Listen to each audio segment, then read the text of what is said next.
Hello, my name is Keyi, Chang, a mom with 2 kids attending schools in Palo Alto Unified School District.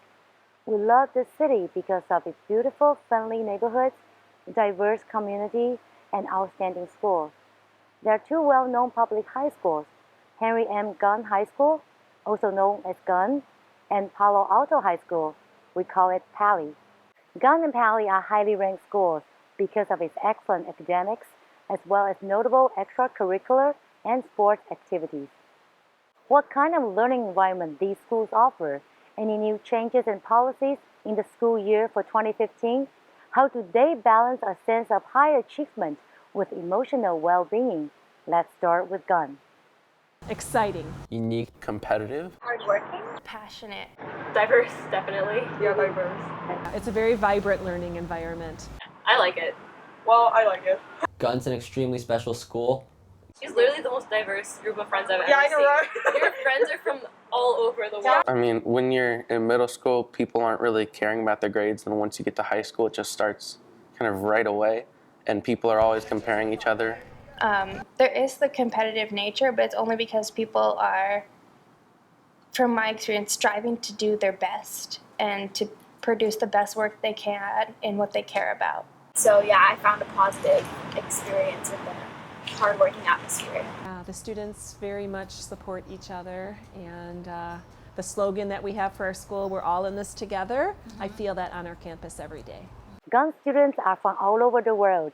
According to U.S. News and Report, it is highly ranked in California. What does the ranking mean? I think they play a role, but I think that you can't measure some of the things that really make a school special. Like it doesn't really measure the vast curriculum that we have. It doesn't measure how caring our teachers are. It doesn't measure how much our community values education. So I think those things that many of those rankings don't measure are more important than some of the more traditional ways of thinking, is this a good school or not? I'm very proud that we're a very high achieving academic school, but I think that there's a lot more to that for being the best high school we can be. We had this program called WASC come to review our school. WASC is where a bunch of teachers from California, different schools, they come down to Gunn and Pali, and they just go to our programs and our classes, and they assess how well our teachers teach, assess how well our sports are, and how good our programs are. And they were really impressed with our school. Like, they didn't know that we had all these art programs, all these like industrial tech studios, a big theater, and like all the sports we have. They were extremely impressed. They've never seen it before. With the hardworking atmosphere and the drive to do one's best, what does the competitiveness mean to the students and the school? And one thing I dislike is what I said earlier, the competitive nature of everything. Everyone's just trying to be better than everybody the whole time. Part of the problem is the competition among the kids themselves. It's a community issue. This is not just a school issue. It starts with parents and students. And I appreciate that they want to excel and do well. But again, if they're worried about what their friends are getting for a grade, that's distracting from learning. And we kind of need to reshape some of the parents' expectations in the culture here. These schools are gifts to our students, are a gift to our state, they're a gift to the future of our country. But not if the pressure is just where are you going to school next. It's what are you going to learn? What are you doing with what you're learning? At Gunn High School, I feel like an A is average, and then anything below, you're considered kind of inferior. I feel like a lot of it comes from the parents, because the parents really want their children to get all A's, like be the best in everything, and it creates a lot of stress for them and other people just trying to get through their day and do the best they also can. At Gunn High School, students are proud of their excellent programs. But at the same time, they feel it is a highly competitive learning environment. What are the changes that will be implemented for the coming school year to depressurize the academic stress?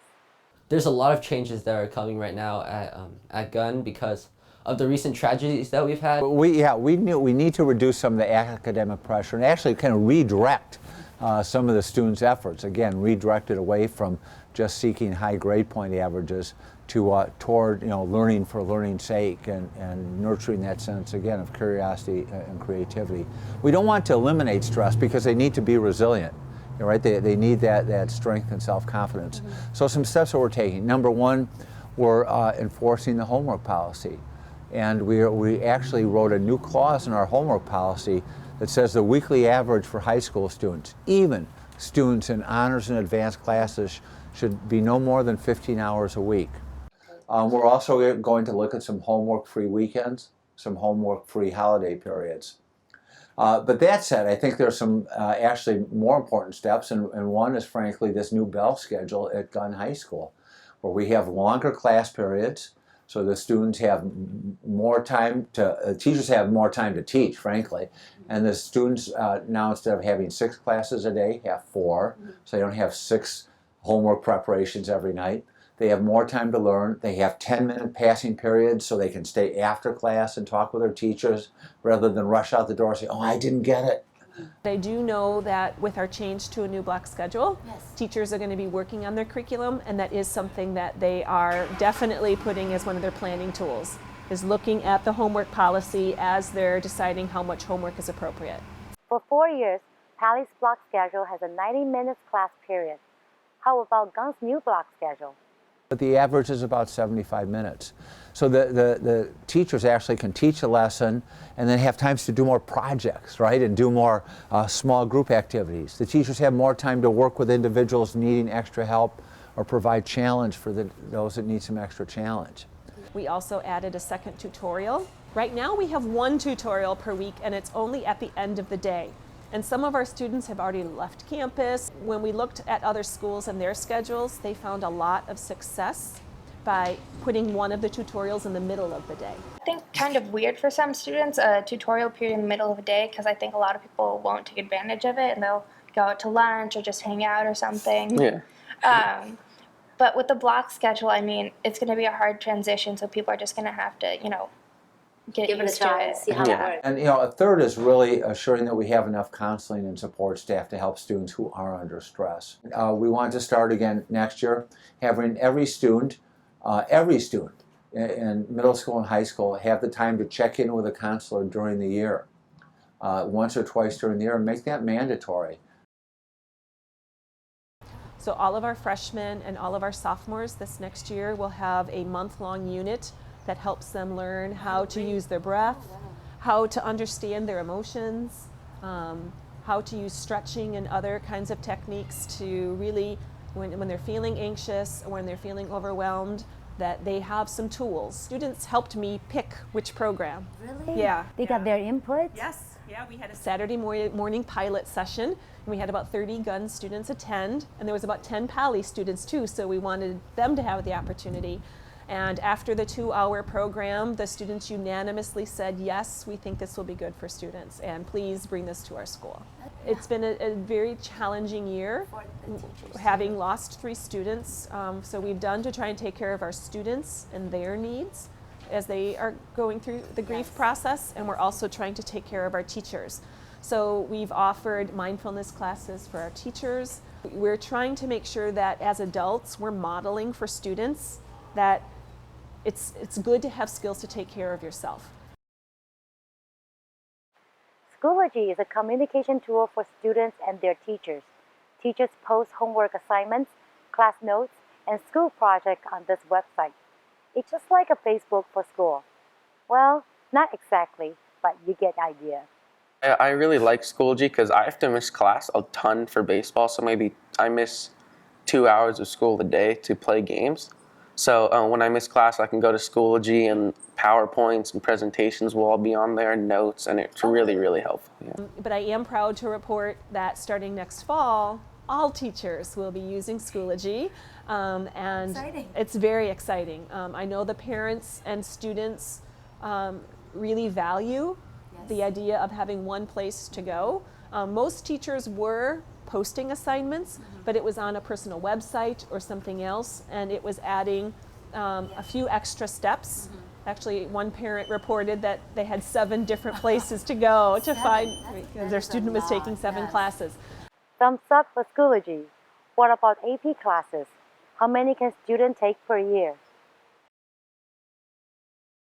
There is no cap. We have a new recommendation for students to not take any more than 2 AP classes per year. So students who sign up for 3 or more, we are sending a letter home saying that we think that the workload may be demanding and that we want to make sure that parents and students are aware that if they have a lot of hard classes and they want to be active in co-curriculars and maybe do some family or spiritual work, that it might be a lot for them, and we want to make sure people go into each year with a very healthy perspective on what the time demands are going to be. This is more of a factor of college admissions than it is something than our culture here. So I'm already working with people over at Stanford to try to change this conversation, to change some admission practices and policies.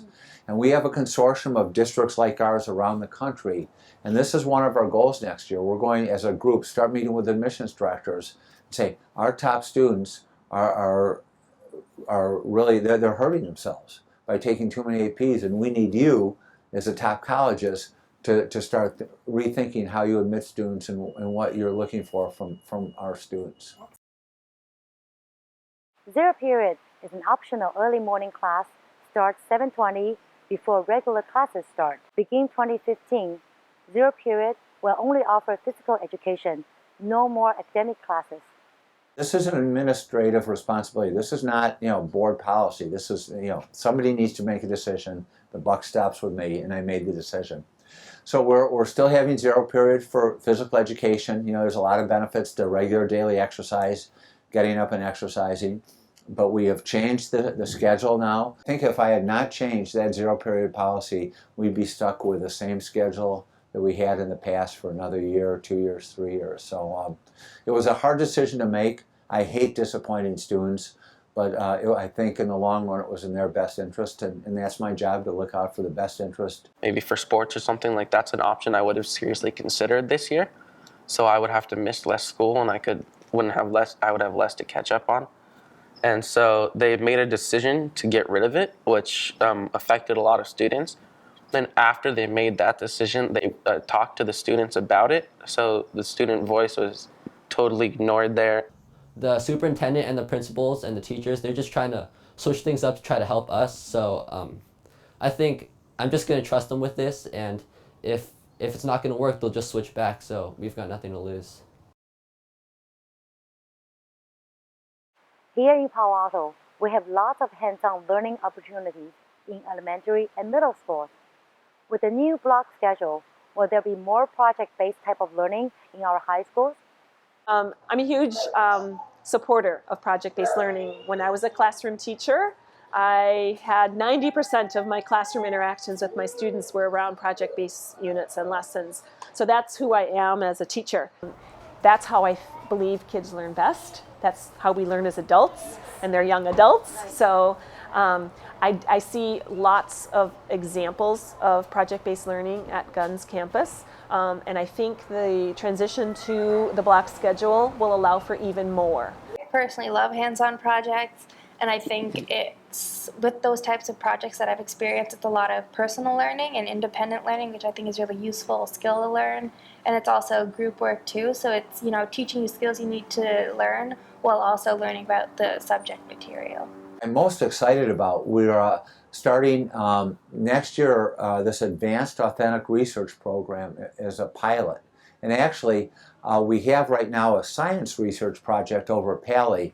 We're going to bring the similar project to Gunn, but we're expanding it beyond sciences to the humanities, to the social sciences. And the way this works, it's an elective class, but students still get credit. If the students want to do a year-long research project on a topic which interests them, we match them up with a mentor out in the community, out in the field, and so they can actually leave school and work on that project. I've had a history professor already from Berkeley call and say, hey, I read about this. I'd love to help out in some way. I have a professor at University of California, Santa Cruz say, if anybody's interested in astronomy, I can help with that. I mean, people are actually coming to us already saying, how can we help with these kind of projects? That sounds like a great learning opportunity.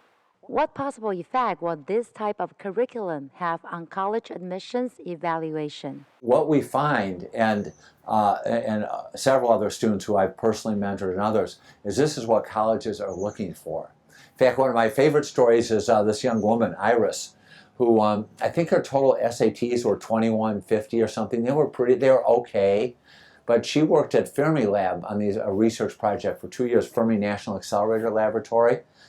She didn't go to class on Wednesday. She worked at the laboratory. In high school? In high school. She got into Caltech early decision with a 2150, which is okay, but not great, based on a research project. So the students who do these research projects, this will be on their transcript, the name of the project, who their mentor was, and frankly, you'll find the colleges start competing for students like this. It could be a more interesting and practical learning environment if students can balance testings with some hands-on learning programs. Before we wrap up, a few suggestions. Many people think the color of Gunn's older buildings are dull and depressing.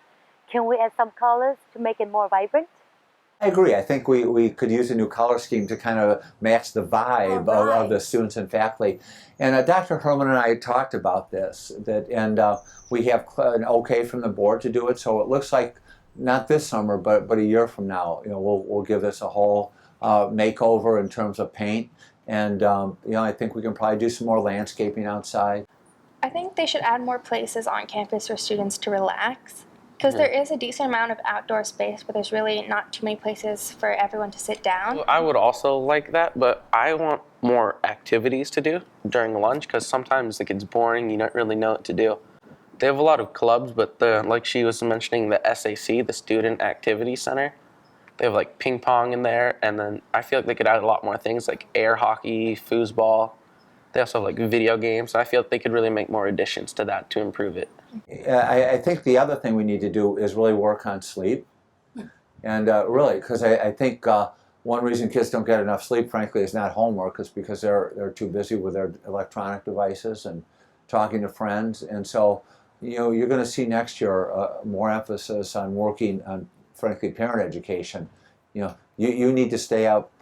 You need to outlast your kids as moms and dads. You really can't go to bed before they do, because after you do, they're up really late, and that leads to a lot of pressure. It leads to all kinds of problems. So we're all in this together, to depressurize the environment. There you go, working on sleep. Sounds good for me. After a good night's sleep, feel free to share your thoughts with friends and family, the school, or with me. Lots of new policy will be taking place this year. This includes new bell schedule, homework policy, 0 period. In addition, Gunn is adding second tutorial, wellness PE program, 1-year research program, and a few more counselors to provide a different learning experience. It will take time to transition to the new changes, and I hope school officials' words will come to fruition. I would love to bring you the updated information in the future. As a community, we are in this together. I'm hoping we can help each other to raise happy, healthy, responsible, and resilient kids. Hi, I am Juliana Lee. Palo Alto is my home. My daughter was a student in the Palo Alto School District from kindergarten to high school. I saw the creative projects she worked on. The parents' involvement in Palo Alto was amazing, from classrooms to field trips. I continue to donate to Palo Alto public schools because many families move to Palo Alto for the public education. As an immigrant and a long-time resident of Palo Alto, I hope I can help lead the way for everyone to support our schools. I hope you will find this video helpful to understand our schools. Thank you very much.